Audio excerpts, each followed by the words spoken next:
오늘 은혜 받을 하나님의 말씀은 요한복음 2장 23절로 25절 석시절 말씀인데, 요한복음 마지막 25절까지 우리 다 같이 믿음으로 합독을 하고 큰 복을 받겠습니다. 23절 시작.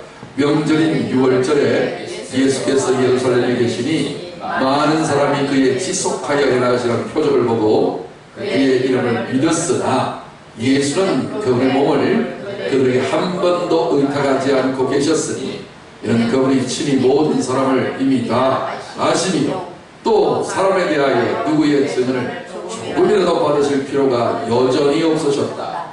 왜냐하면 그분께서는 그분 스스로 친히 사람의 속에 있는 것을 다 아시고 계시기 때문이다. 아멘. 할렐루야. 아멘. 오늘 저는 영생에 이르는 지식이라는 제목으로 근대 주제의 소제목으로 11번째 시간 표적신앙과 인격신앙이라는 제목으로 요한복음 2장 23절로 25절에 근거하여 말씀을 전하고 함께 은혜를 받고 큰 복을 누리려고 합니다.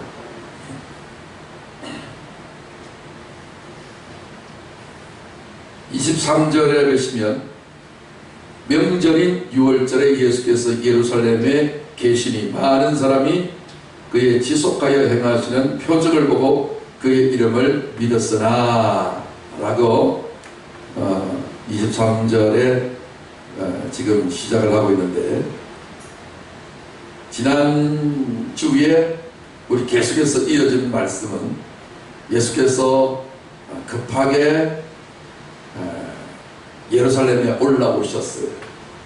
그래서 성전을 정결케 하는 그 일을 하셨죠.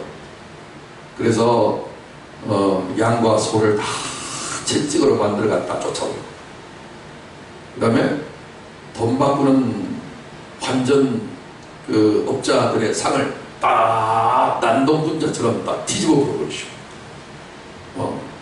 그러면서 그냥 뭐 난리도 그런 난리가 없었죠. 성전이 건설되고 난 이후로 최초에 있는 사건이었습니다. 그럴 때에 쥐가 무슨 이유로, 도대체 무슨 증거로, 무슨 까닭에 이런 난동을 부르느냐, 필시 이렇게 하는 이유와 근거가 있는 거 아니냐. 너 정신병자도 아니고 너 제대로 정신 바뀐 사람일 것 같은데 그러는 이유를 말해봐라. 그랬더니 하시는 말씀이 뭐였어요? 이 성전을 헐어버리라, 무너뜨려버리라. 그러면 내가 며칠 만에? 그냥 3일 아니고 딱 3일 만에, 딱 3일 만에.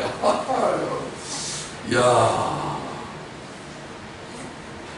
그러니 참, 아니 성전을 난동 부리는 그것도 모자라서, 아니 더 황당스럽게 성전을 헐어버리라, 그죠? 그러면 헐어버리라, 그럼 내가 다시 지을게, 이것도 있을 수 없는 일인데, 이 성전이 몇 년 만에 완공됐다고요? 46년. 성경의 수신학을 제가 원바이블을 통해서 가르치고 있는데, 거기에 46번이 있습니다. 46번의 뜻이 뭔지 모르시죠? 이게 성전 짓는데 46년 걸렸다. 이게 숫자적인 의미는 거짓이라는 의미입니다. 그러니까 거짓말 중에 최고의 거짓말이 뭐예요? 눈에 보이는 성전이, 하나님을 대표할 수 있는 하나님의 집이 거짓말의 우두머리다, 이 말. 거짓말의 출처가 거기서부터 출발을 한다. 그래서 그걸 헐어버리라 하는데, 성전 헐어버리라는 것은 뭐를 의미했다? 물리적으로 생각하면 안 되겠죠. 예수님이 절대 성전을 헐어버린 역사도 없으니까. 의미가 뭐라고 그랬죠? 지난주에 설교를 생각해보면, 아니 예수님이 그렇게 말한 것은 건물 파괴자가 아니란 말이에요. 그래, 그게 의미가 뭐냐고. 왜 성전을 헐어버리고 딱 딱 3일 만에 세우겠다. 뭘 말하는 거예요? 그렇지요. 십자가죠, 십자가. 자기 몸을 십자가에 못 박아 죽여버리겠다. 그 말하는 겁니다. 그러므로 성전 입고로는 누구보다 예수님 몸이다. 오, 예수님의 육체가 46년 동안에 지어진 성전과 맞먹는다. 그러므로 46이 거짓이라면 예수님 몸도 뭐다? 거짓이다. 오 마이 갓. 그럼에도 불구하고 아직도 사람들은 뭐에 빠져있다. 아, 마구간에 오신 예수님 이러고 있네. 다 육으로 오신 그분을 초안하고 있네. 그분의 그림을 보고 경배를 하네. 그거는 진짜다 가짜다? 다 가짜. 이해하시겠습니까? 너희들 보이는 육신을 가지고 성전 중심으로 신앙생활을 한다면 오늘날로 말하면 뭐예요? 예수님 당시에는 보이는 성전이었고 오늘날은 교회당 중심으로 여기 보이는 건물이잖아요. 근데 진정한 교회는 보이는 거다 안 보이는 거다? 안 보이는 거. 예. 그래서 우리 찬송가 그런 거 있잖아요. 높은 산이 거친 들이 초막이나 궁궐이나 뭐 상관없이 내 주 예수 모신 곳이 거리나 그것이 비록 그 장소가 지옥이라 된다 할지라도 예수님만 모시면 지옥이 뭘로 바뀐다? 천국. 할렐루야. 그러니까 보이는 것이 중요한 것이 아니라 이 피조물이 중요한 것이 아니라 이 피조물은 원래 없던 거였단 말이에요. 무에서 유로 창조했거든. 무란 말이에요. 무 시절 그 시절에도 있는 거 하나 있었으니 없을 무자 있을 유자 있는 게 있으니 거기는 뭐가 있는 거예요? 요한복음 1장 1절이 답이죠. 빛, 말씀. 예, 태초에 근본부터 하나 있었는데 그것은 뭐예요? 말씀이에요. 그 말씀 로고스 말씀이란 말이에요. 이 로고스 말씀이 하나님과 함께 있어서 이 말씀은 곧 뭐다? 하나님이시다. 하나님과 하나님의 말씀이 동일하다 이 뜻이에요. 말씀이신 하나님만 존재하고 계셨어요. 그 외에는 다 가짜예요. 가짜란 말은 뭐예요? 거짓이란 말이에요. 우리를 속이는 거란 말이에요. 그럼에도 불구하고 오늘 많은 사람들이 오늘 23절에 보면 와, 그 얼토당토하는 소리가 되어서 제자들마저도 예수님 부활하시고 난 다음에 그제서야 비로소 믿을 만큼 제자들도 예수님을 따라다니던 물이 변하여 포도주가 되게 하셨던 놀라운 하나님의 기적의 영광을 보고 왔던 주님 모든 걸 다 버리고 주님을 따랐던 제자들마저도 감당이 안 될 만큼 엄청난 이런 말들을 했는데 예수님은 바로 이어서 뭐라고 말씀하셨는 거 아니? 명절 6월절에 예루살렘에 계시면서 도무지 이해하지 못할 말씀을 하시니 고개를 짤레짤레 흔들면서라도 그래도 우리 예수님은 능력을 하는 짱이잖아요. 그래가지고서 많은 사람들에게 우리 예수님이 지속적으로 표적과 기사와 능력, 표적이 뭐예요? 병 고치고 그 다음에 귀신 쫓아내고 이거 아무나 해요? 그 당시에 바리새인들과 대제사장들과 사두개인들과 종교의 지도자들 하나님을 가장 가까이 섬긴다라고 매신다라고 하는 이런 사람들은 감개나도 제대로 못 낮추는데 예수님은 불치의 환자들과 태어나면서부터 불구자들을 주님이 그냥 말씀 한마디로 다 쫙쫙쫙쫙 그냥 고쳐버리니까 사람들이 얼마나 놀래 자빠졌겠어요. 조금 전에 그냥 성전 헐어버리라 그 소리를 들었지만 너무나도 이 정신병자도 아니고 갑자기 또라이가 됐는지 도무지 납득이 하기가 어려운 그런 말씀을 했지만은 그거는 잠잠깐 지나가버리고 갑자기 내 눈앞에 나타나는 현상은 어떤 현상이었어요? 기절 초풍할 일들이 벌어졌거든요. 귀신이 올라와가지고 멀쩡한 사람이 귀신의 소리를 저지르질 않나? 우와, 그냥 안전병에 일어서고 소경이 눈을 뜨고 와, 수많은 병자들이 낫기 시작하는데 이런 일은 이전에 본 적이 있었다 없었다?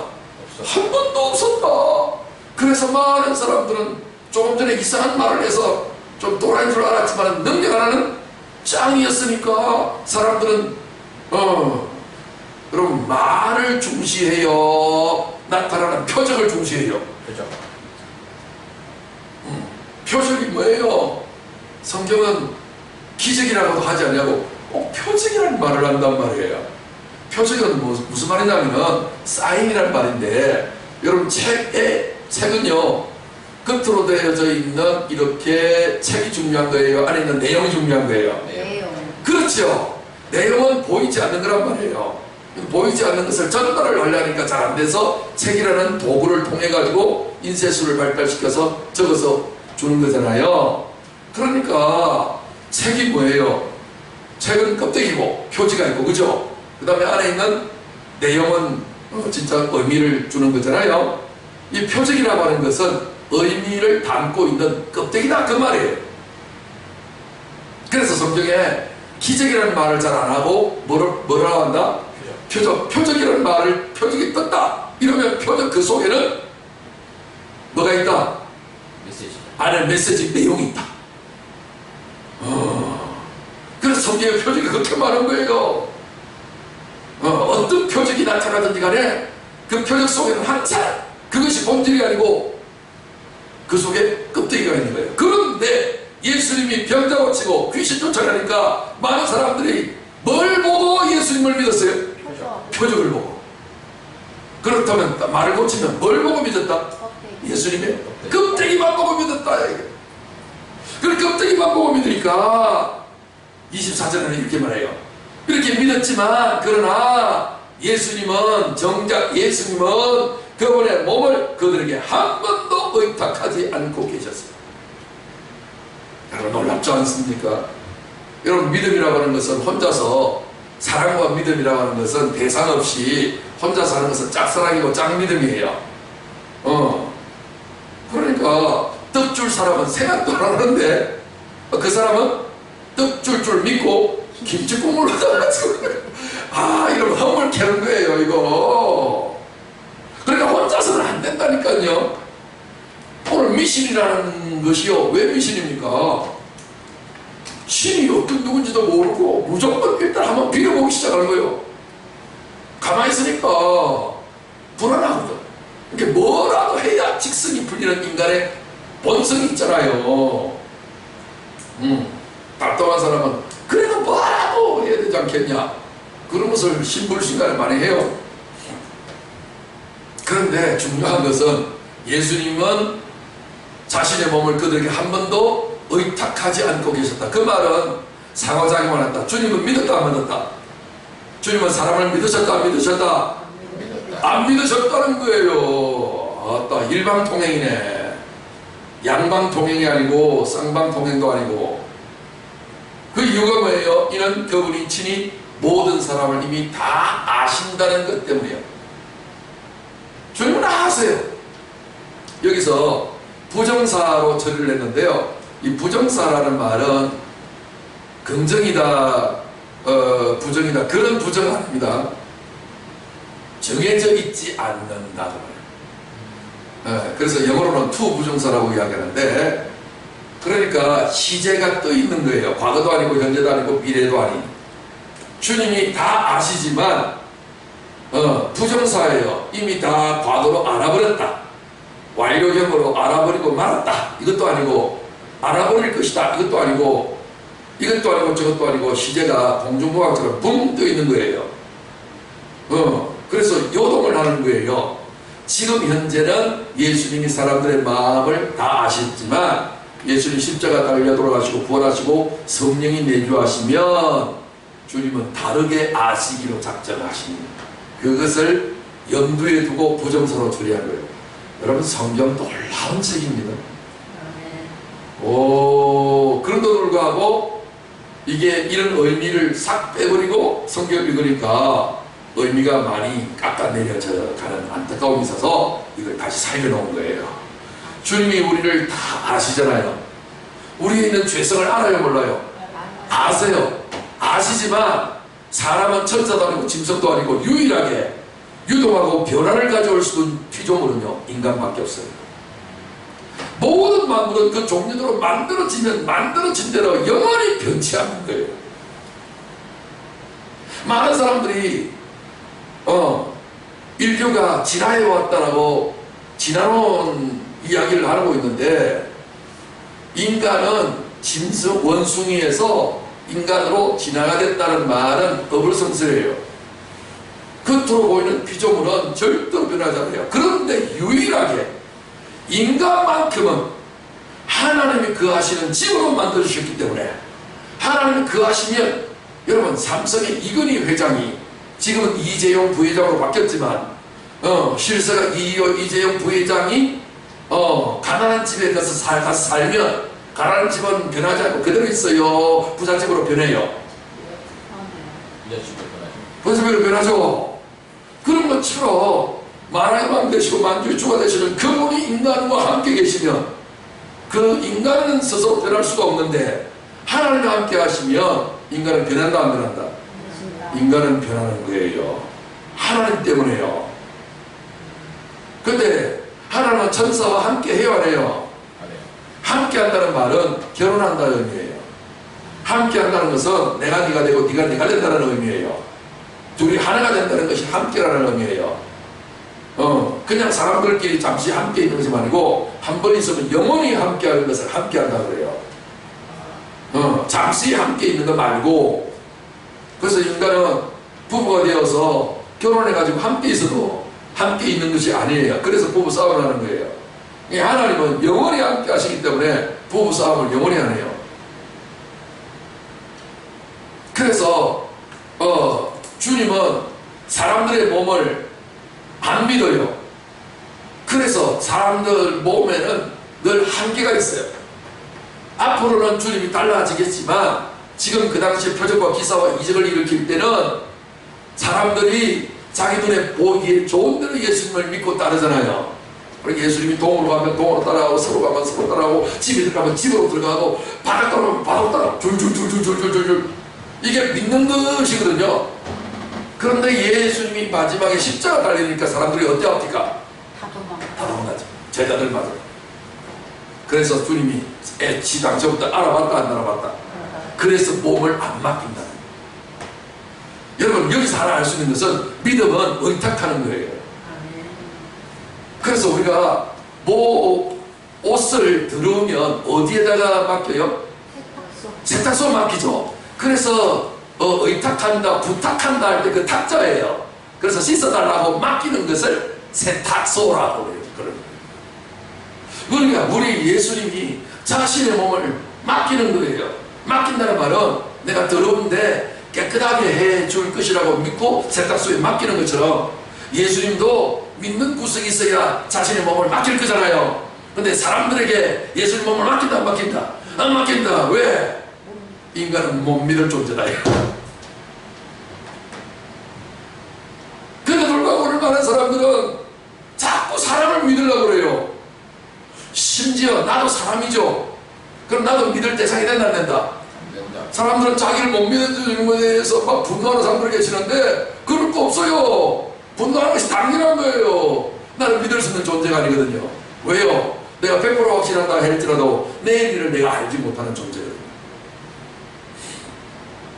그래서 주님은 자신의 몸을, 사람들은 좋아가지고 예수님을 쩔쩔쩔쩔 따라다니면서 생각해봐요. 자신이 소경으로 태어났으면 그게 기구와 팔자 운명이잖아요. 사람들은 조상죄 때문에 소경됐냐, 지죄 때문에 소경됐냐, 이게 업보냐, 온갖 소리를 다 한다 할지라도 참 그 문제 해결하지 못하잖아요. 그런데 우리 예수님이 오셔서 하나님의 일을 위해서 이 사람이 소경된 거다 하고서 소경들을 탁 떼어주면, 소경된 그 사람이 자기 평생의 운명을 바꿔놓은 주님을 얼마나 고마워하고 주님을 믿고 모든 걸 다 그러고 주님을 따라다닐 수 있잖아요. 그래서 주님을 따라가는 사람들이 한둘이에요. 수많은 사람이에요. 예수님의 제자 12명뿐만 아니라 70명의 제자들도 있었어요. 그죠? 그러니까 벌써 수십 명, 수백 명, 어떤 때는요 남자만 몇천 명, 5천 명 오병이 여의 사건 속에서. 그죠? 그러면 여자와 아이들 외는이라고 했으니까 아이고 사람에 들어가니까 아이까지도 믿었단 말이에요, 예수님을. 그러면 아무리 적게 생각해도 한 2만 명은 됐을 거야. 인구 비율로 보면 지금은 도대체 그냥 어마어마한 사람들이, 아마 수백만 명이 서울에, 한국에 예수님을 따라다닌다고 그리고 뭐 100%는 아니겠지만 이 정도로 영향력을 하게 있었지만 예수님은 한 사람도 믿었다 안 믿으셨다? 안 믿으셨다. 야, 이게 좀 이상하지 않습니까?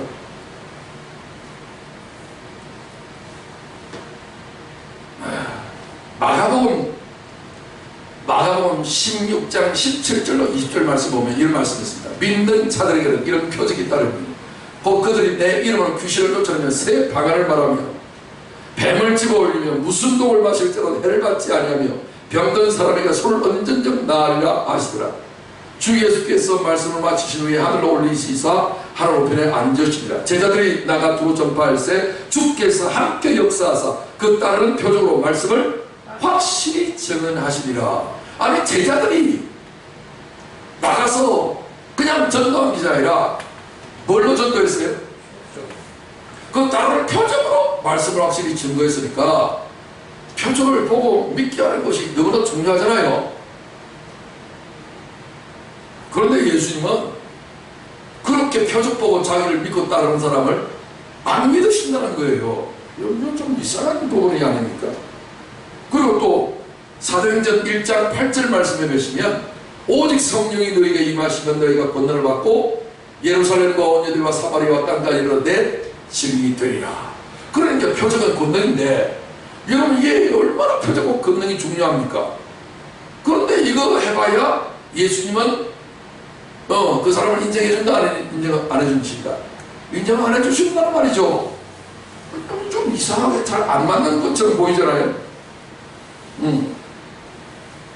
그리고 또 디모데전서 3장 5절의 말씀 보면 경건의 모양은 있으나 경건의 능력은 부인하는 자니 이 같은 자들에게서 네가 돌아서라. 그러니까 오늘날 우리에게 표적과 능력이 중요하다 안 중요하다? 아니, 중요한 거예요. 이 구절을 보면 경건의 모양새, 바리새인들은요 경건의 모양새는 바로 거룩하게 성경 제끼고 그 다음에 그들이 쓰고 있는 여러 가지 옷을 있는데 그걸 얼마나 기도하면서 집어 뜯었던지 그게 그냥 날줄이 다 빠져버리고 시줄만 딱 남아갖고 그게 길면 길수록 저 사람은 기도를 많이 하는가 보다. 이게 경건의 모양새란 말이에요. 그런데 뭐는 없어? 능력은 없는 거야. 그러니까 능력 있어야 돼, 없어야 돼? 있어야 돼. 그런데 예수님은 능력을 보고 믿는 사람들을 인정하신다, 인정 안 하신다? 인정 안 하신다라고 지금 요한복음 본문에서는 말씀하고 있다고. 또 한번 볼까요? 하나님 나라는 말에 있지 않냐고 뭐에 있다? 오직 능력이 있습니다. 여러분, 오늘 우리가 전도할 때에 능력이 얼마나 중요해요.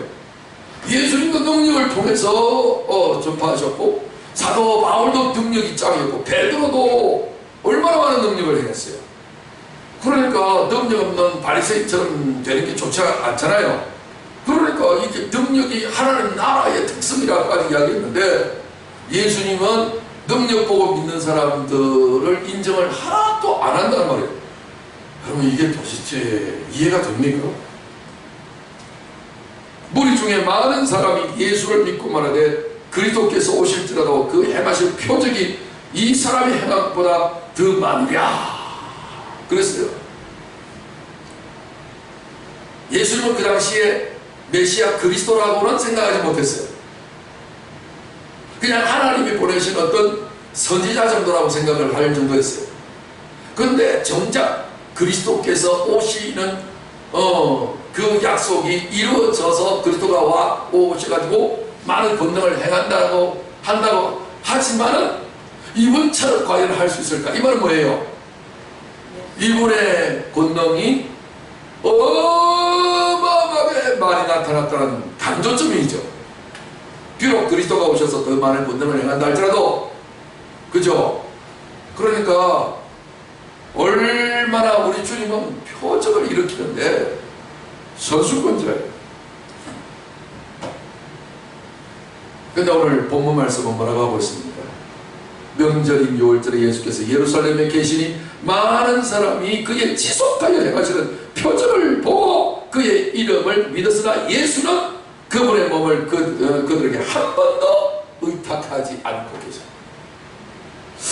서로 신뢰하고 서로 주거니 받고 이래야 사랑도 되고 믿음의 큰 역사가 일어나는 것은 당연한데, 정작 예수님은 표적과 기사를 막 행해놓으시고 사람들이 우와 그 앞에 절을 하고, 회당장 야이로는 자기 딸이 병들었잖아요. 고쳐달라고 오늘날 말하면 교회의 담임 목사님이요. 이 작은 교회 말고 그 지역의 유지란 말이에요. 회당장이라고요. 오늘 말하면 학교장 있죠. 이제 그런 수준이야. 근데 불구하고 그 당시에는 그 신정국가이기 때문에 학교장 정도는 이 게임이 아닌데요. 말하자면 그 지역의 시장쯤 되는 사람, 적은 규모라면 업장 정도가 되는 거예요. 하여튼 장이에요. 영향력이 크단 말이에요. 이런 사람이 예수님 앞에 뭐 했다고? 엎드려 절을 했단 말이에요. 뭘 보고? 뭘 보고? 예수님의 입은 옷을 보고 한 거 아니죠. 그 능력과 권능과 표적을 보고 절을 했겠죠. 그럼에도 불구하고 예수님은 회당장 야이로 같은 그런 대단한 사람이 얼마나 겸손하게 엎드렸어. 그렇죠? 그런데도 불구하고 회당장 야이로를 인정하셨다 안 하셨다? 그의 믿음을. 여러분, 자기 체면을 다 버리고 모든 사람들이 지금 불합무식하고 죄인과 세리들의 이런 어떤 인간의 버림받은 말종들은 예수님을 좋아했지만, 그 당시에 기득권층에 있는 사람들은 다 예수를 싫어하고 배격을 했다고요. 그러면 자기가 예수를 추종하고 따른다면 회당장이는 이 완전히 목이 날아갈 수 있는 탄핵의 대상이 될 수도 있단 말이에요.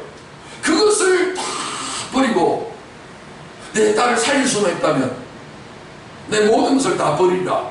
자기 모든 걸 다 버리고 예수님 발 앞에 엎드려서, 여러분, 인사한 게 아닙니다. 엎드렸다는 말은 완전히 죽은 시체처럼 엎어졌다는 말입니다. 여러분 같으면 그렇게 할 수 있겠어요? 아니, 일반 죄인과 세리도 그렇게 하기 어려운데, 사람 위에 사람 없고 사람 밑에 사람 없는데 인사는 목례 정도로 할 수 있어도 어떻게 자기의 전인 것을 바닥에 죽은 시체처럼 엎어질 수 있어요? 안 되죠. 그럼에도 불구하고 고위 관직에 있는 분이 명망과 이 덕망으로 적혀져 있는 사람이 예수님 발 앞에 초랑 좀 이상한, 좀 사이비 같은 그런 허름한 옷을 입고 다니는 그런 예수 앞에 체면도 구겨질 건데 상관하지 않냐고 그 앞에 바로 엎어져 버렸다고. 그런데도 불구하고 그 정도까지 예수님을 믿고 의지했는데, 그래서 기저귀를 났잖아요. 12살 때는 자기의 그 딸이 낳고 해갖고 일어나서 그 집에 그냥 경사가 났고 난리도 그런 난리가 아니잖아요. 그래서 이제는 이 회당장이 누구만 믿는다?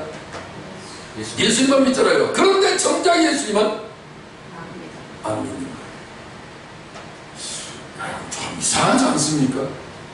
왜 한 번도, 단 한 번도 그들에게 자신의 몸을 의탁하지 안 하셨단 말입니까? 한 걸음 더 나가서 또 사람에 대하여 누구의 정언을 조금이라도 받으실 필요가 여전히 없어졌다. 왜냐하면 그분께서는 그분 스스로 신이 사람의 속에 있는 것을 아시고 계시기 때문이다. 여기도 아까는 부정사라 했죠. 이 아신다는 어떤 부분을 모든 사람을 주님이 다 아십니다. 여기는요 미완료예요. 완료는 이미 다 알아버려서 끝내버렸다는 거예요. 일고에 더 이상 가치도 없다. 다시 생각할 여유가 없다.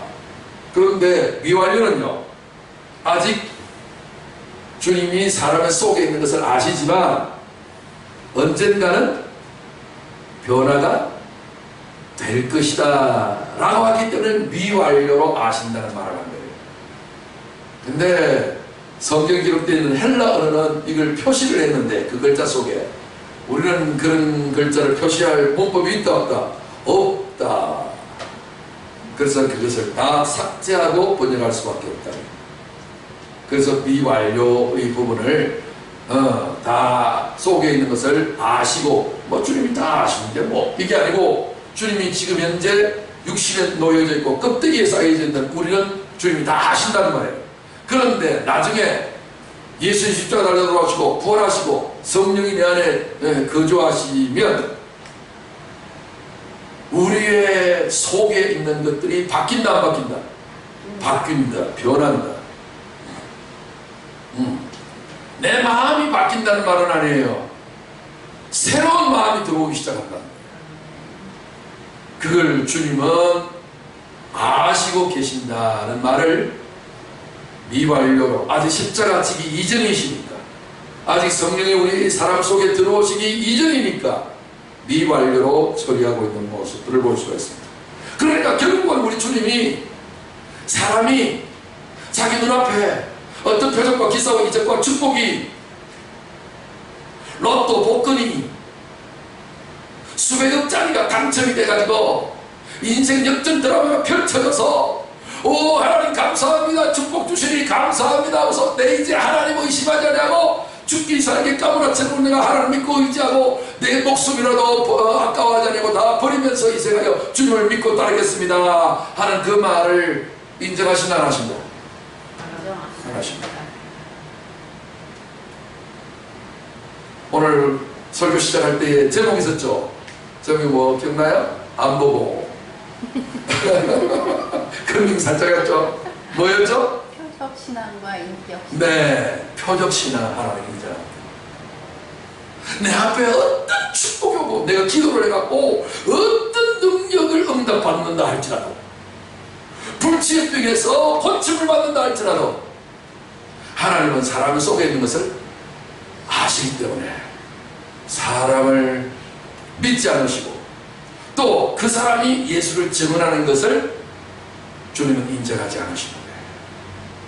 전도는 그렇게 해서 전도가 되어지지 않는다는 거예요. 그러니까 우리 예수님이 십자가 가지고 부활하시고 난 다음에 예수님 제자들이 이야, 아니 어떻게 죽었다가 3일 만에 딱 살아나, 이런 역사로 들어본 역사도 없고 예수님이 최초요. 그럼 예수님은 그냥 죽었다가 살아난 나사로 정도가 아니라 불사신이잖아. 불사신. 갑자기 보이기도 했다가 보이지 않기도 했다가 빛으로 움직이니까 우와, 이보다 더 위대한 표적을 나타내는 능력을 가지신 분은 역사 이래로 들어본 적 있다 없다? 없다. 어떤 종교도 없는 거예요. 그러니까 예수님의 제자들이 뭐라고 이야기해요? 예수님, 지금 이스라엘 나라를 독립시킬 그 때가 맞습니까? 지금 나갈까요? 아싸, 때와 기한은 아버지의 정한 것입니다. 너희 알 바 아니라. 주님은 제자들의 말을 인정하지 않습니다. 예수님이 아무리 불사신으로 죽었다가 살아나서 그 빽을 믿고 나간다고 할지라도 사람들은 와 대단하다, 안 그렇습니까? 예수님 믿고 의지하면 예수님, 이 사람이 안 믿는데 예수님 나타나고 주세요 하우스 빛 가운데 쫙 나타나면 의심하는 도마도 믿었잖아요. 그럼 안 믿을 인간이 어디 있겠어요? 주님 이때입니다, 전도할까요? 주님은 전도하지 말라고 했어요. 왜요? 오늘 25절 왜요? 사람에 대해 누구의 증언을 조금이라도 받을 필요가 없어요. 이번으로 말씀드렸거든. 주님은 그런 소리를 안 들으시는 거예요. 예수를 소개하고 예수를 나타내고 예수를 증언하려면 사람으로 하면 안 된다는 거예요. 너희가 내가 행하는 그 표적을 보고 이번으로 말씀드릴 것 같으면 사회자가 주인공을 소개할 때에 지금 다음에 등장하실 분을 제가 소개해야 됩니다. 이 모든 것들은 사람의 증언을 받으실 필요가 없었어요. 예수님이 자꾸만 시골 병들어 돌아다니면서 표적을 행하니까 살아남은 서울로 가라 했다고, 왜 예루살렘 올라가서 자신을 멋지게 좀 보이지 않습니까? 라고 예수님의 동생, 친동생들이 나와서 답답하게 여겼다고요. 근데 예수님은 자신도 육체에 속해 있기 때문에 자신이 증거를 해도 믿을 사람이 있다 없다? 없어요. 멀리 갈 것도 없어. 예수님 제자들마저도 예수를 믿었다 안 믿었다? 안 믿었으니까 도망갔죠. 좋을 때는 누가 못해? 기적과 표적이 있었을 때 제자들은 완장차고 다녔잖아요. 줄 서? 이거 새치기 하는 야야야 너 자꾸 새치기 할래? 너 국물도 없어. 완장차고 뭔가 반장 노릇 안 했겠어요? 그러더니 자기에게 불리하게 딱 작용하는 순간에 예수님을 믿어요? 버려요? 버리죠. 주님 아신다 모르신다? 아신다. 그래서 예수님 십자가를 지고 부활하시고 난 뒤라도 예수님은 그들을 믿으셨다 안 믿으셨다? 안 믿었다. 언제 믿으셨어요? 하나님의 성령이 그 속에 들어가셔서 그러고 난 다음에 땅까지는 내 증인이 될 것이다. 진정으로 주님이 자신의 몸을 의탁하시고 그 사람의 입을 통해서 증을 받으실 때는 사람이 아니라 신이 임하실 때, 성신이 임하셨을 때, 성신으로 증거를 하고 성신으로 성전이 되었을 때, 그때 주님이 그 사람하고 같이 내주하시고 거주하셔서 그분과 함께 말하게 하시는 거예요.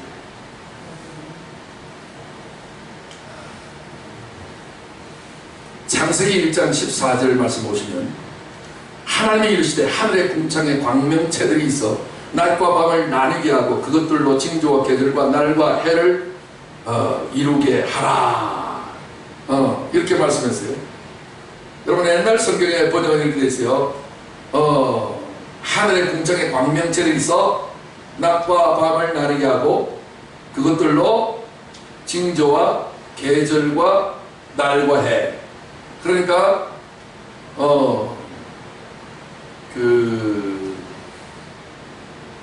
사계절 있죠. 사계절. 그 다음에 연대와 연한과 그 다음에 뭐 날짜를 이루라 이제 이렇게 됐는데 개정판에서는 조금 다르게 했습니다. 징조와 계절과 날과 해. 오늘날 우리가 보통 보면 몇 년, 몇 월, 며칠, 그 다음에 봄, 여름, 가을, 겨울 있죠. 이 모든 것들이 결국은 시간을 말해요. 시간. 그때부터 시간이 돌아가기 시작한 거예요.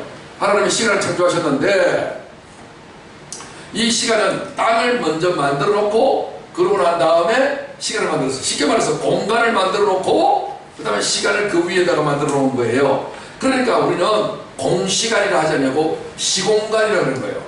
시간이 뒤에 만들어졌지만 위에 올라가는 거예요. 왜? 뒤에 만들어진 것이 높은 거예요. 인간이 맨 마지막에 만들었기 때문에 인간이 마무리 경쟁이 되는 것처럼요. 그러니까 공간을 만들어 놓고 시간에 오늘 우리 공간 속에 갇혀져 있어요. 이 공간을 다스리는 존재가 누구냐면 시간이에요. 여기서 제왕이 된다 할지라도 세월 앞에 뭐 없다? 장사 없다 해서 무너지고 굴복해버려요.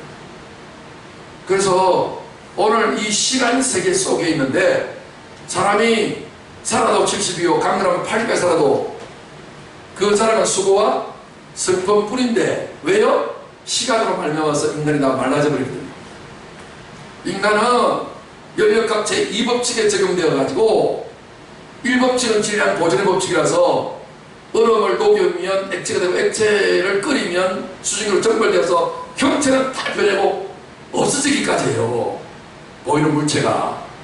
그런데도 불구하고 그 질량이라는 것은 요 지구에 보존이 되어 있는 거예요.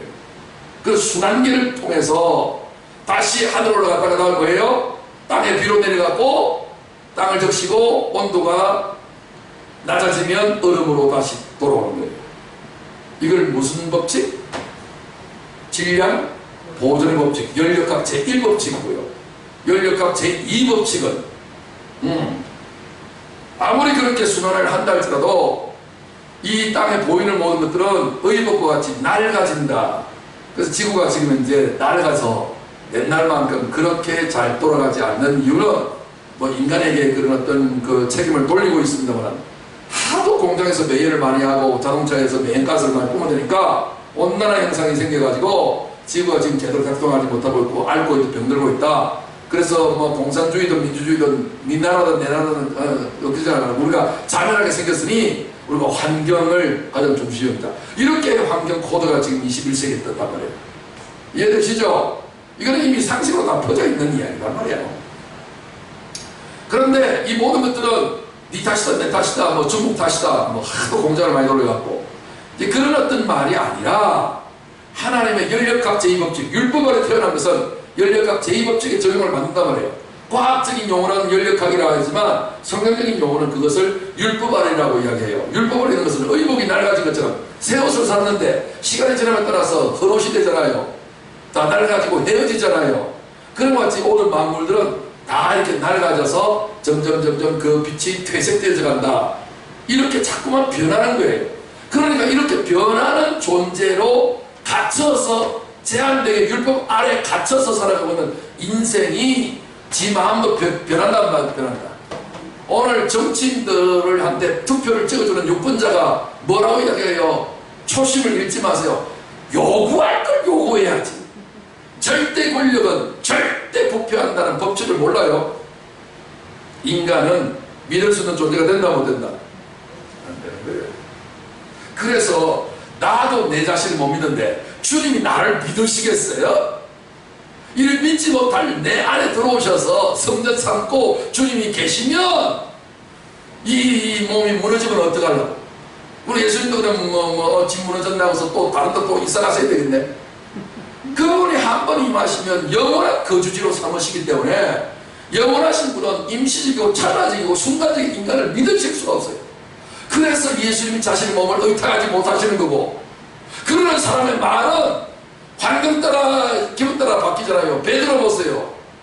니도 예수와 한 당이지 한 패지. 그러니까 내가 그 자식 알면 내 성을 갈아버리라. 저주하면 맹세에 부인하기를 3번이나 한다고. 가장 믿었던 수제자 아닙니까?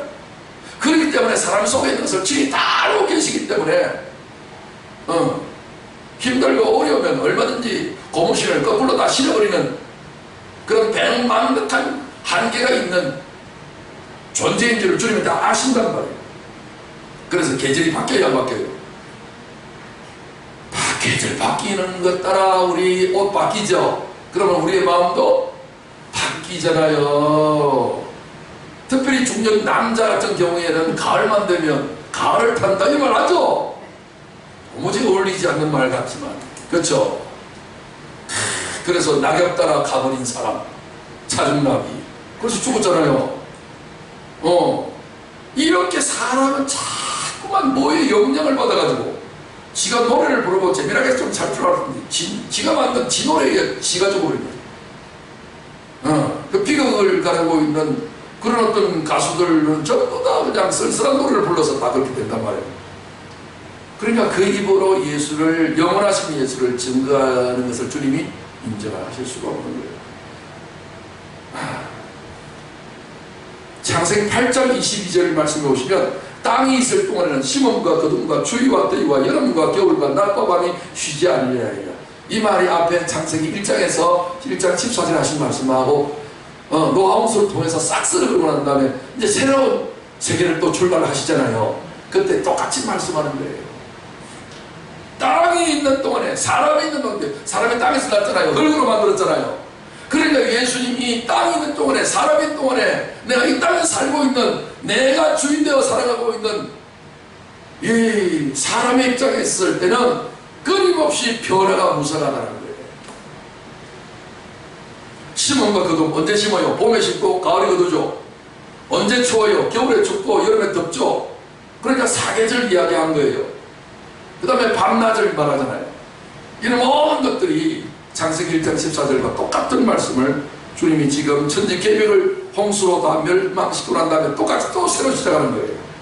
땅이 있는 동안에는 아무리 천지개벽하고 대홍수가 일어나서 새로운 세상이 되어도 이 땅은 여전히 동일하다, 다르다. 동일하다. 그러니까 주님은 이 어두운 땅, 이 폐역한 이 땅, 믿지 못할 땅에 거주하실 수 있다 없다?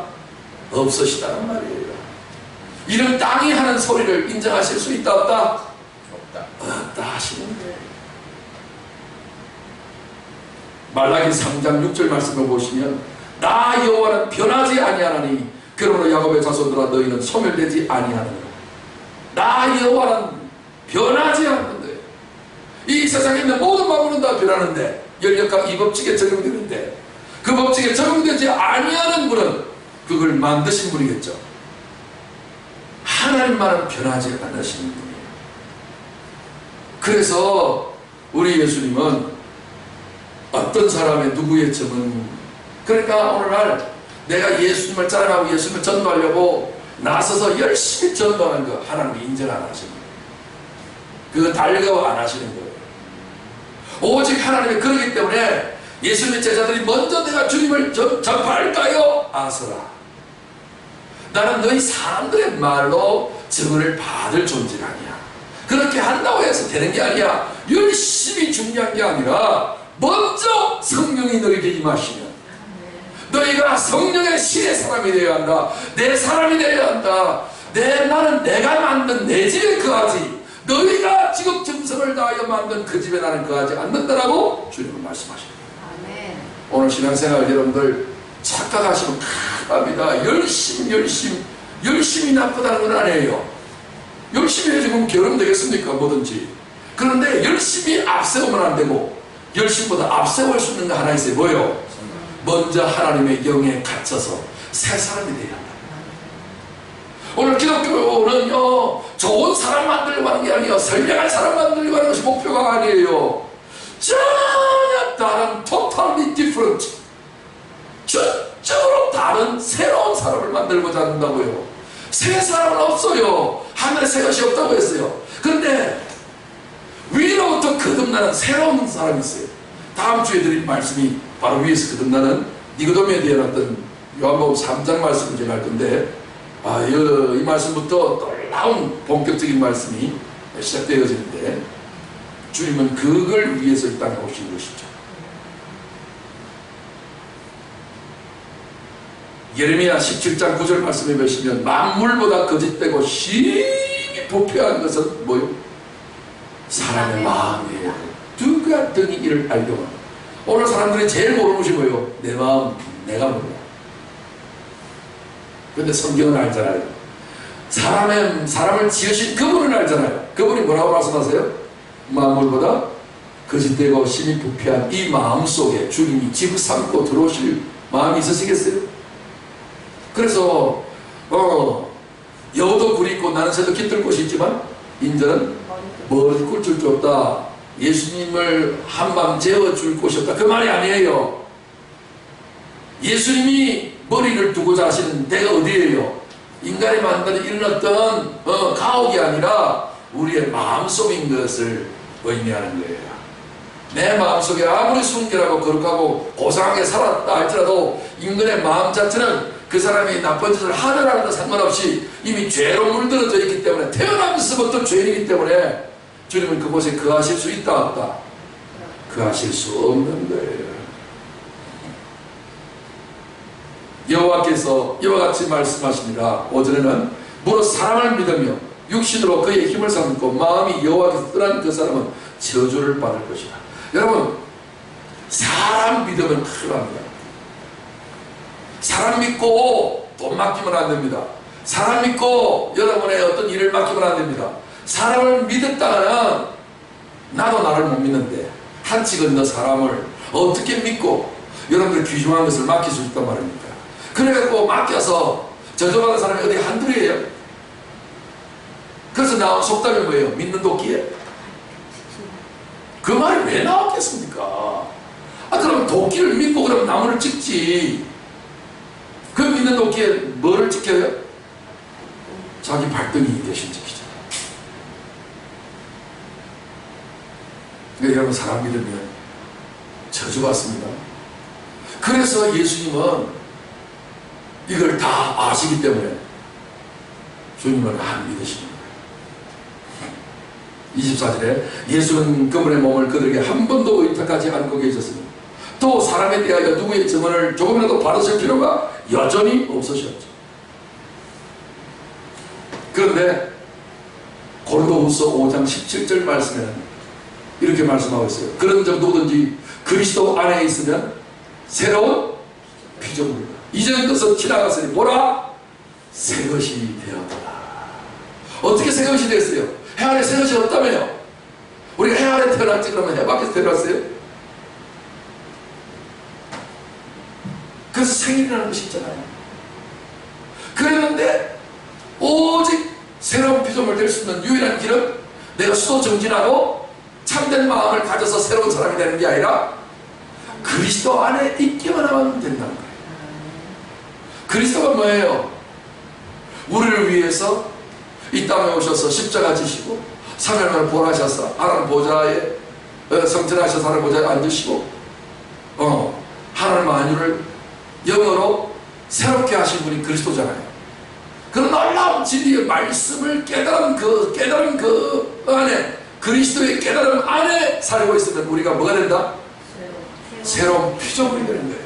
이런 새로운 피조물이 되었으니까 이제는 새 마음도 있을 거잖아요. 새 영을 주고 새 마음을 준다고 선지자를 통해서 예언하셨어요. 그러니까 마음이 우리 주님이 사는 집이니까 이제 새 마음 속에 누가 거하실 수 있어요? 주님이 거하시는 거예요. 주님이 거하신다는 것은 아까 본문의 말씀을 어떻게 표현하셨어요? 자신의 몸을 의탁하시는 거예요. 세탁소에 맡기듯이요. 주님이 이제 자신의 몸을 누구한테 맡기셨다? 그리스도 안에 있는 나에게. 그래서 우리가 찬양을 이렇게 부르죠. 예수 안에 있는 나에게 결코 정죄함 없네. 그런 노래였죠. 이게 스크립송이라 해서 로마서 8장 1절을 노래화한 건데, 예수 안에 있는 나에게, 그리스도 안에 있는 나에게 결코 뭐가 없다? 정죄함이 없다. 만물보다 부패한 내 마음 속에 주님은 오시지 못하지만 이제 이 모든 죄를 십자가에서 다 소멸해 주시고 다시 부활하셔서 새로운 영과 새로운 마음을 가지고 만물보다 더 깨끗하고, 아니 하늘보다 더 깨끗한 내 마음을 정도 험도 없는 하늘의 마음으로 바꾸러 오신 그리스도 안에 내가 살고 있으면 그리스도께서도 자신의 몸을 우리에게 의탁하고 맡기시는 거예요. 할렐루야. 이게 오늘날 결혼과 같은 거예요. 신랑이 자신의 몸을 신부에게 맡기고 신부는 자신의 몸을 신랑에게 맡기는 것. 그래서 이 두 몸이, 두 육체가 한 몸이 될지라 성경에 말씀했죠. 그 하나님의 예언이 이루어지는 것이 그리스도 안에 있을 때에 이 모든 것이 가능해진다는 말씀입니다.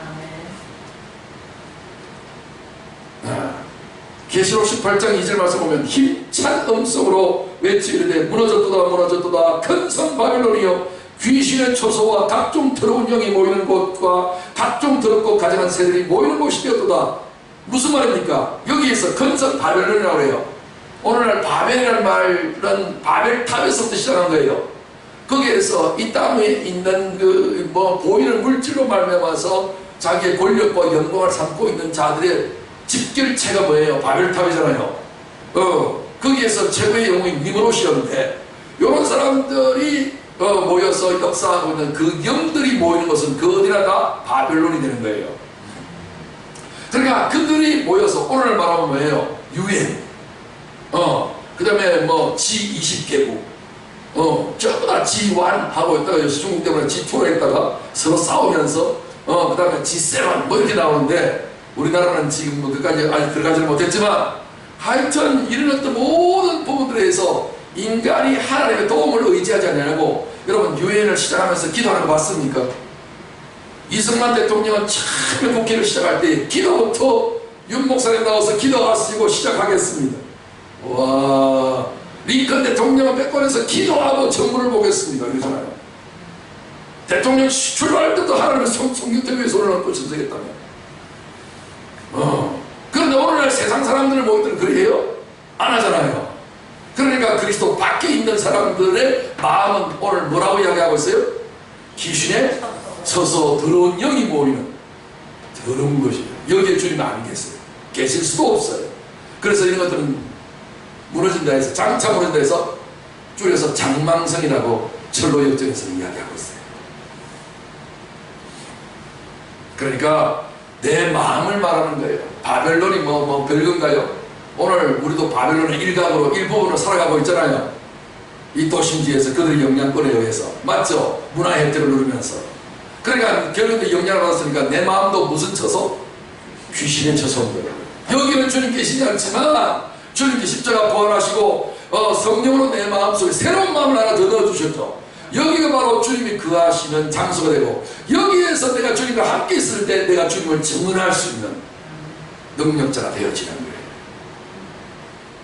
그 음행의 진노의 포도주로 말미암아 만국이 무너졌으며, 또 땅의 왕들이 그와 더불어 음행하였으며, 땅의 상인들도 그 사치의 세력으로 시고하였도다. 전부 다 욕심이라는 거죠. 다른 제자들이 그에게 이르되 우리가 주를 보았노라 하니, 도마가 이르되 내가 그의 손에 못자국을 보면 내 손가락을 그 못자국에 넣으면 내 손을 그 옆구리에 넣어보지 않고는 믿지 아니하겠노라 하니라. 요한복음 20장 25절에 나와 있는 말씀인데, 도마는 보지 않고는 못 믿겠다라고 하는 거예요. 그러니까 자신은 예수님을 육체로 보지 않았다는 거잖아요. 그러니까 예수님이 도마를 풀기 위해서 불쌍해서 27절에는 도마가 이르시되 내 손가락을 이리 내밀어 내 손을 보고 내 손을 내밀어 내 옆구리에 넣어보라. 그리하여 믿음 없는 자가 되지 말고 믿는 자가 되라.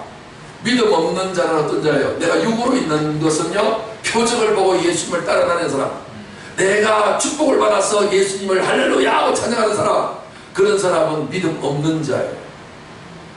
인간은 원래부터 믿음이 없는 거예요. 그냥 자기에게 좋게 보이면 무조건 믿는다 하고, 자기에게 안 좋게 보이면, 불리하게 보이면 의심하고 도망가는 변화무쌍한 인간이 사람의 믿음이에요. 하나님은 사람의 믿음을 신앙이라 하지 않고 신념이라 그래요. 내 중심으로서 믿는 것은 신념, 하나님으로 말미암아서 믿는 것은 신앙. 그래서 제목은 엄격하게 보면 표적 신념, 인격 신앙이래야 하는 맞는 말이에요. 신념과 신앙은 비슷한 말인 것 같으나 땅에서 인간 중심으로 믿는 신앙을 신념이래요. 오늘날 모든 종교인들은 다 신념을 가지고 있지 신앙을 가지고 있는 게 아니란 말이에요. 신앙이 되려면 계시를 받아야 한다고요. 하늘의 계시가 임해야 된다고요. 그러니까 사도 바울마저도 율법에 흠이 하나 없을 만큼 하나님을 철저히 믿었죠. 죽기 살기 까무라치고 믿었지만 그의 신앙은 지중심으로 믿었기 때문에 신앙이 아니라 뭐였다? 신념이었어요. 누가 신념이 확고한가? 이것은 세상에서 어떤 목표를 달성할 수 있을지 몰라도 하나님을 만날 수는 없어요. 그리스도를 증언할 수는 없어요. 주님과 함께 동락할 수는 없다고요. 그래서 그런 사람은 주님이 인정하시는 믿음이 아니기 때문에 믿음 없는 자라는 거예요. 네가 이렇게 손가락을 넣어보는 그런 표정을 보고 와 진짜네? 내 육체의 어떤 증거를 보고 네가 믿고자 하느냐? 그런 자가 되지 말라는 거예요. 이제 너 나를 확실히 이제 체험해 봤으니까 너 이제 나를 믿을 수 있겠지? 그런 말이 아니에요. 이렇게 네가 표적으로 뭔가 네 인간을 중심으로 해서 네가 감각되어지면 아멘 그러고 감각이 안 되면 노멘하는 그 따위의 신앙을 잘하는 사람은 믿음 없는 자라고요. 그것은 신념이 있는 거예요. 인간적인 믿음이 있는 거예요. 인간적인 자기 확신을 가지고서는 하나님을 믿을 자는 아무도 없다는 거예요. 그런 믿음을 증거하면 또 안 된다는 거예요. 오늘 우리는 주님을 믿어서 주님과 함께 주님 몸이 우리를 믿고 의탁할 수 있을 만큼을 첫 번째 목표고, 두 번째는요, 모든 사람들에게 자기와 같이 되게 하기 위해서 예수를 증거의 두 가지 목표를 가지고 있어요. 신앙생활은 이게 다예요. 그저 받았으니 그저 주는 거예요. 이게 축복의 통로예요. 신앙생활의 목적은요, 내가 거룩한 그릇이 되고 통로가 되는 거예요. 쓰임받는 거예요. 내가 거룩해지지 않고 내가 깨끗하지 않고 내가 주님의 몸을 내한테 믿고 의탁하지 못하면 내가 주님을 흘려보낼 수도 없는 거예요. 통로가 안 되는 거예요. 내한테 막혀라. 그런데 다른 데 신경 쓰면 안 돼요. 모든 것은 하나님이 다 하세요. 기적을 일으키는 것도 능력을 일으키는 것도 내가 하는 게 아니에요. 인간이 무슨 거룩한 능력과 재주가 있어서 안 돼요. 주님이 다 하시는 거예요. 그래서 믿음 없는 자는 신념이 있는 사람은 믿음이 없는 사람이에요. 그 신념이 박살날 때 하나님은 그 자에게 믿음을 주어서 계시의 신앙을 주어서 오직 예수님과 함께 동고동락하고 예수를 증언할 수 있는 사람으로 만들어 주시는 거예요. 할렐루야. 여러분 앞에 2장 요한복음 2장 11절에 물 가지고 포도주를 받는 사건의 결말에 11절에 이렇게 나와 있죠. 예수께서 이 첫 표적을 갈릴리 가나에서 행하여 그의 영광을 나타내시며 제자들이 그를 믿으니. 표적의 목적이 뭐예요? 하나님의 영광을 나타내는 데 있단 말이에요. 하나님의 영광을 나타낸다는 말은 우와 놀래라, 이게 하나님의 영광이 아니에요. 하나님의 영광이 뭐예요? 그의 영광이 그의 영광, 예수의 영광이죠. 예수님은 이 땅 위에 진리와 생명으로 오셨어요. 다시 말해서 하나님의 말씀을 나타내려고 하는 거예요. 진리를 나타내려고 하는 거예요. 여러분, 물을 변하여 포도주를 만든다라고 하는 그런 이적이 인도네시아에 일어났대. 그럼 많은 사람들은 주여 우리나라에도 그런 놀라운 능력을 보여줘서 이렇게 하면 망하는 거예요. 그런 표적을 나타내기 위해서는 말이에요. 갑자기 어떤 사람은 금가루 떨어졌다, 실제 남비에서 금리빨 이런 질환력 그런 것이 우리 한국에도 나타났었어요. 그거를 보려고 하는 게 아니라 그렇게 그런 표적을 일으키는 것이 잘못이라고 하기보다는 거기에서 멈추는 것이 문제라는 말이에요. 그러면 우리 예수님 표적을 보였고 믿는 자에게 표적이 따른다고 했지 안 따르면 좋겠어요? 따르기는 한데 따르는 것이 목표가 아닌데 오늘날 기독교가 따르는 것이 목표가 되거든요. 그런 그 능력과 기적 표적 사역을 일으키는 어떤 목사님 나타나면 많은 사람 기도할 때 뭐라고 기도해요? 주님 내게도 좀 능력을 주옵소서. 그래서 능력 받으려고 기도를 하도 많이 해서 북한산을 능력봉이라고 하는 봉우리가 생길 정도가 됐어요. 그 봉우리에서 기도하다가 능력 받았다고 그러면 많은 사람들은 다 그냥 막 떼거리를 몰려가서 나에게 그런 능력 주시옵소서. 그 능력 많이 받아서 뭐 하려고? 주님 의탁도 안 하실 거, 주님의 입으로 증언도 안 하실 거. 그렇다고 해서 그 능력을 또 딱 무시하는 분들도 계세요. 이건 또 좌우로 치우치는 거야. 하나님께서 표적과 기사와 능력을 주시다고 예언을 냈거든요. 근데 그것이 목적이 아닌 거예요. 여러분, 도둑 잡는 것이 목적인데 도둑보다 빨리 달리는 형사가 목적이 아니잖아요. 그렇다고 해서 난 빨리 안 달리려 하면 되겠어요? 그렇게 좌우로 치우치면 안 된다고. 능력은 표적은 다 필요하지만 그것이 목적이 아니고 주님이 내 안에 내조해서 자신의 몸을 의탁할 정도가 되어야 되고, 서로 사랑하지 않는데 서로 믿고 의지하겠어요? 결혼하시겠냐고. 자신의 몸을 다 벌거벗고 첫날밤을 보내시겠냐고. 두 육체가 한 육체를 만드는 그를 통해서 자식을 생산해 내겠냐고요. 우리의 열매라고 그러면서 말도 안 되는 소리죠. 그러니까 어떤 것들도 부끄러워하지 않을 만큼 신뢰가 이전인데, 그 신뢰가 되려면 주님의 십자가의 사랑으로 주님의 옷을 벗으셔야 한다. 조금 더 부끄러워요. 하나님의 영이 임하면 이런 놀라운 것이 나타나요. 그러니까 오늘날 예수님이 놀라운 보리떡 5개 물고기 2마리를 가지고 5점에 대한 많은 사람들을 먹이는 엄청난 일들을 행하시잖아요.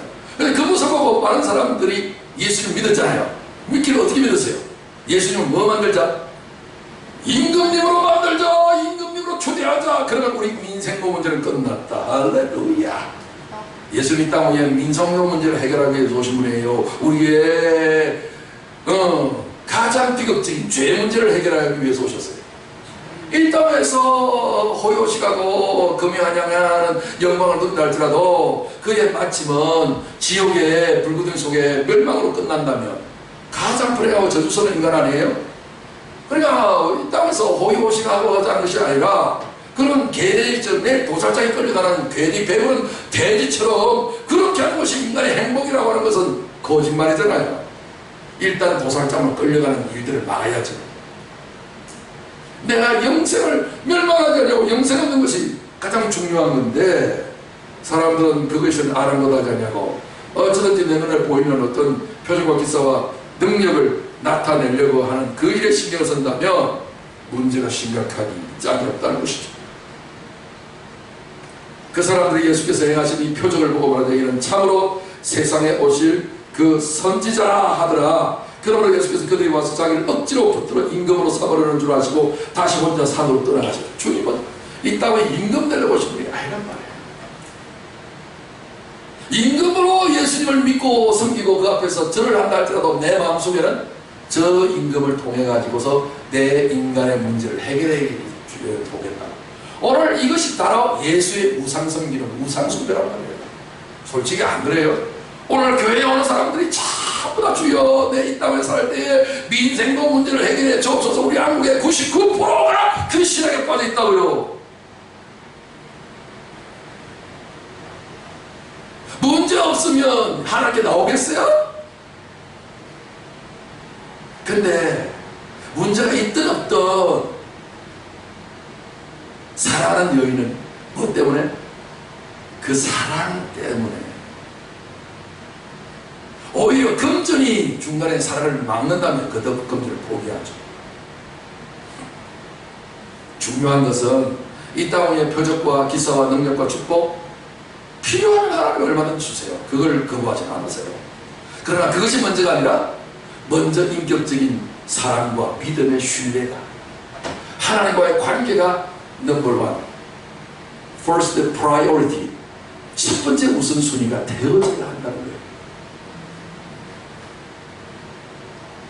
예수께서 대답하여 이르시되 악하고 음란한 세대가 표적을 구하나 선지자 요나의 표적밖에는 보일 표적이 없습니다. 요나의 표적이 마지막 표적이에요. 이 표적을 통해서 하나님 영광 받게 하는 것이 하나님의 메시지가 깨달아져야 영광이 되는 거거든요. 죽은 나사로가 살아가는 과정 속에서 무덤에 돌문을 옮겨 놓아라 주님은 그렇게 말씀하셨어요. 그런데 죽은 지 나흘이나 됐는데 그래봐야 뭔 소용이 있겠습니까? 라고 하는 그게 이 자매들에게 주님 말씀하시기를 네가 믿으면 하나님의 영광을 보리라 하지 않니? 하나님의 영광 믿으면 영광 되는 거예요. 그런데 이 영원한 세대가 하나님 주시는 믿음보다는 표적에 더 관심 집중되어서 표적을 통해 갖고 자꾸만 그를 더 의지하는 표적 신앙은 믿을 신앙이거든요.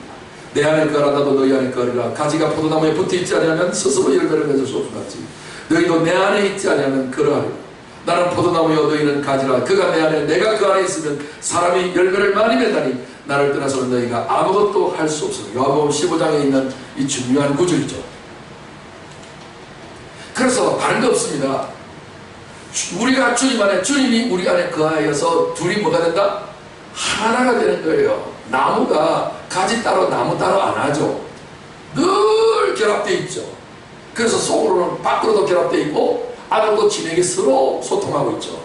그래야 아름다운 포도 열매를 맺은 것 같이 너와 나 사이에 가장 중요한 것은 가지와 나무의 관계 속에서 붙어 있는 것이다. 시편 133편 1절은 그 유명한 연합을 이야기하고 있죠. 보라 형제가 연합하여 동거하며 어찌 그리 선하고 아름다운 분 머리에 있는 보배로운 기름이 수염곧 아론의 수염을 넣어서 그의 옷깃까지 내림 같고 헐몬에 있으리 시온의 산들에 내림 같도다. 거기서 여호와께서 복을 명하셨나니 곧 영생이로다. 형제는 예수 형제밖에 없어요. 예수님 형제와 연합하는 것이 세상에서 가장 아름다운 거예요. 그분으로부터 뭔가의 표적과 기사와 능력을 모아서 환호성 지를 것이 아니라 주님과 인격 대 인격으로 연합하는 거예요. 두 사람이 의합지 아니하고는 어찌 동행하겠냐.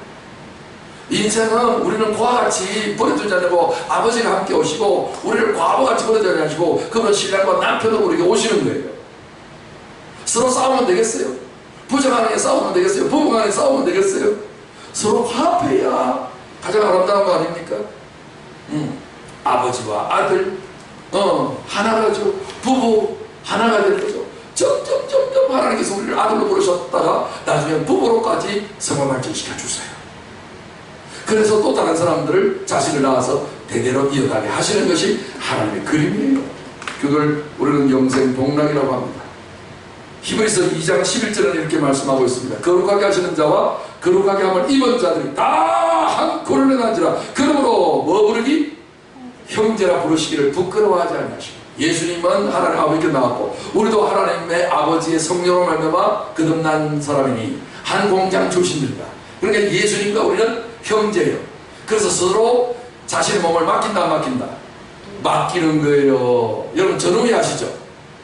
전우회 시체를 넘고 그래서 공격 앞으로 할 때에 뒤에서 어모사게 해주는 전우를 믿지 않는 것은 절대로 앞으로 공격 앞으로 튀어나가지 못해요. 적들이 자신을 맞추지 못하도록 뒤에서 총을 계속 쏴대야 적들이 그냥 그 총알 피하느라고 정신을 못 차려 그 틈을 이용해서 진격해서 그냥 수탄 집어넣고 전쟁에 승리하잖아요. 이게 전후의 형제라고요. 예수님과 우리가 형제가 된단 말이에요. 그래서 우리 예수님이 우리를 다 책임져 주시고 어머 사격해 주시고 돌봐 주신 것을 믿으니까 우리가 선교 현장에 나가서 귀신을 쫓아내고 병을 고치고 큰 일을 행하는 거예요. 나 혼자는 안 된단 말이에요. 그래서 형제라 부르기를 부끄러워하는 거예요. 이것이 가장 아름다운 믿음의 상태예요. 자, 어떻게 해서 주님과 우리가 이렇게 형제가 됐는가? 보세요. 고린도전서 16장 17절 말씀 보면 주와 합하는 자는 한 영이라고 했어요. 한 영. 또 우리 주님의 영과 우리의 영이 하나죠. 한 영이죠.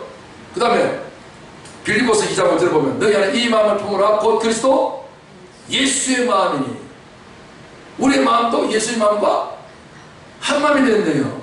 그 다음에 보세요. 누가 주의 마음을 알아서 주를 가르치겠느냐. 그러나 우리가 그리스도의 마음을 가졌느니라. 우리가 지금 누구 마음을 가졌다고요? 그리스도의 마음. 내 마음도 있지만 그리스도. 새로운 마음, 그리스도의 마음이 있네. 그 다음에 영이 같고 마음이 같고 마지막에 이제 몸이 하나 남았죠. 너희 몸은 너희가 하나님께로부터 받은 바 너희 가운데 계신 성령의 전인 줄을 알지 못하느냐. 너희가 너희 자신의 것이 아니라 우리의 몸은 하나님의 성령이 거하시는 성전이래요. 값으로 산 것이 되니 그런즉 너희 몸으로 하나님께 뭘 돌리라? 영광을 돌리라. 영광을 돌리라. 이 몸으로. 그러니까 보세요. 몸도 내 것이 아니야. 마음도 예수의 마음을 품어. 영도 조합하니까 한 영이네. 영은 말씀을 의미하거든요. 예수님이 이렇게 말씀하시면 나도 똑같이 말씀하는 거예요. 예수님이 하나님을 아버지라 부르면 우리는 아버지라 불러야 돼요? 어떻게 해야 돼요? 아버지를 불러야 되죠. 그럼 아버지가 같네? 예수님과 우리는 뭐예요? 한 영이네. 말이 같으면 한 영이라는 거예요. 다르게 말하면 두 영이라는 거예요. 이해가 되시죠? 마음과 몸은 이해를 잘하겠는데 영에 대한 지식과 감각이 둔하기 때문에 제가 늘 여러분들 잘 제대로 알아듣게 하기 위해서 내 말이 곧 영이라 예수님 말씀하셨거든요. 영을 인식할 수 있는 최고의 비법은 말씀으로 이해하는 것 뿐이에요. 인간이. 아멘? 네. 그래서 저 보세요. 우리는 하나님의 형상을 지음받았잖아요. 하나님은 삼일체 하나로 나타났잖아요. 그러면 동일하게 우리 영도 지정의로 그 다음에 영원용으로 삼일체가 됐죠. 그래서 예수님과 우리가 하나가 됩니다. 할렐루야. 그러니 이 땅 위에서 내가 하나가 되었을 때 비로소 주님이 자신의 몸을 우리에게 어떻게 하시고 우리가 입으로 예수를 정언하는 것을 그것을 주님이 받으신다는 거예요. 아멘. 오늘 자 보세요. 자 그러면 우리가 어떻게 하느냐 이것을 한마디로 말하면 요한복음 11장 40절이에요. 같이 한번 읽어요. 시작. 예수께서 이르시되 내 말이 네가 믿으면 하나님의 영광을 보리라 하지 아니하였냐 하시니 이랬어요. 다시 말해서 하나님의 영광 돌릴 수 있는 유일한 길은 다른 거 없어요. 믿음이에요. 믿음은 연합과 일치의 의미예요. 그러니까 예수님의 영과 연합하고 예수님의 마음과 연합하고 예수님의 그 몸과 일치하는 거예요. 그래서 이 몸을 내 몸이라 해서 학대하지 말아요. 내 몸도 되지만 누구의 몸도 된다? 예수님의 몸도 돼서 거룩하게 해주시고 할렐루야. 그리고 몸을 병든 상태로 방치하지 좀 마시고 잘 먹이세요. 무조건 내 자신의 배부름을 위해서만 먹지 마시고 이 두 가지를 꼭 염두에 두셔서 이제는 이 내 몸은 내 몸이 아니라 주님의 것이다. 그래서 날마다 주님과 연합하고 일치하셔서 하나님의 영광을 보는, 하나님의 영광을 드러내고 하나님의 영광의 메시지를 전달해 줄 수 있는 영광의 빛의 사다들이 다 되시기를 주 여러분 축원합니다. 오늘 마지막으로 요한복음 15장 7절 말씀 합독하겠습니다. 시작. 너희가 내 안에 거하고 내 말이 너희 안에 거하면 무엇이든지 원하는 대로 구하라. 그리하면 이루리라. 예수를 복음을 전하는 것은 말한 대로 된다는 말이에요. 그래서 거짓이 없다는 거예요. 이건 내 말이 아니라 나로 말하지만 나와 연합하고 결합해서 믿음으로 말하는 것이기 때문에 이것은 신의 말이라는 거예요. 저는 이런 담대함이 없으면 여기에서 하나님 말씀을 전하지 못하는 거예요. 만약 그럼에도 그렇지 않고도 내가 말한다면 이것은 위전죄에 해당되는 거예요. 우리는 증인을 말해요. 증인은 거짓이 없어야 된다고요. 우리 본대로, 우리 들은 대로, 우리가 깨달은 대로, 우리가 체험한 대로 말을 전하는 것이 증인의 삶이란 말이에요. 그래서 주님은 이 입술의 말을 듣고 사람들에게 믿음이 전파되어서 그 사람들로 하여서 놀라운 변화를 얻고 하나님의 영광을 나타내고 드러낼 수 있는 자로 우리도 변함없이 만들어 주실 줄 믿습니다. 그래서 요한복음 15장 7절 포도나무, 참포도나무 비유에서 결론적인 게 7절인데 결론이 뭐예요? 우리가 주님을 믿고 신뢰하는 마음으로 주님에게 우리의 모든 것을 다 던져버립니다. 우리의 죄성을 던져버리면 죄로 인해서 주님이 폭발하는 거예요. 그게 십자가예요. 폭발하셔서 주님이 다시 하나님 권능으로 3일 만에 딱 살아나시게 되어서 주님이 우리 안에 들어오면 우리의 껍데기도 폭발하는 거예요. 여러분, 폭탄이라는 것이 그 속에 탁 집어넣으면 폭발하잖아요. 우리는 죄라고 하는 것은 폭탄이에요. 예수님한테 죄인이 들어가면 너희가 내 안에 거하고라고 했잖아요. 죄인은 우리가 이 예수님 안에 들어가면 죄로 인해서 뭐가 된다? 사망이 폭발하는 거예요. 폭탄인 거예요. 근데 우리 예수님이 사망의 모든 것을 다 없애고 부활의 새 생명으로 새로운 하늘의 폭탄이 되셨잖아요. 그게 우리 속에 들어오면 어떻게 돼요? 내 안에 이제는 어둠으로 폭발하는 것이 아니라 빛으로 폭발하는 거예요. 그러면 어둠인 내 껍데기가 박살나겠죠. 없어지면 어둠은, 사망은 사라지는 거지만 생명은 영원히 존재하는 것이기 때문에 우리 주님이 새로운 능력으로 우리를 새몸되게 만들어주는 거예요. 그래서 새 피조물이 되어서 주님과 함께 행복하게 손잡고 예수님과 함께 행복을 누리면서 또 다른 사람에게도 그 행복을 누리게 만들어줘야 될 사명이 있기 때문에 그 사명을 감당하기 위해서 우리가 말씀을 전하는 거예요. 전하면 예수님은 역사하기 시작합니다. 오늘 조각이었습니다. 오늘 본문 말씀, 저는 표적신앙과 인격신앙,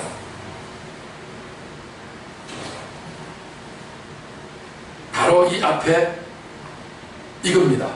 너희가 내 안에 거하고 내 말이 너희 안에 거하면,